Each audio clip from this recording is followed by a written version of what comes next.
செய்தாலும் பொறுத்தருளும் செல்வக்குமரன் பொய்யார மயிலேறும் காட்சி எழியாவும் ஒளி வீசும் தெய்வாம்சமே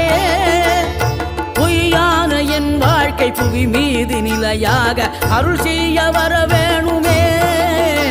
நீ அருள் செய்ய வர வேணுமே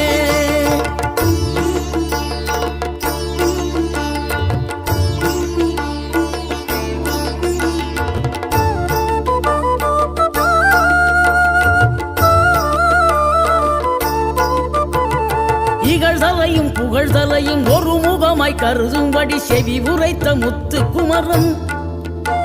நீ வறுமையையும் வளமையையும் சமநிலையை உணரும்படி மதி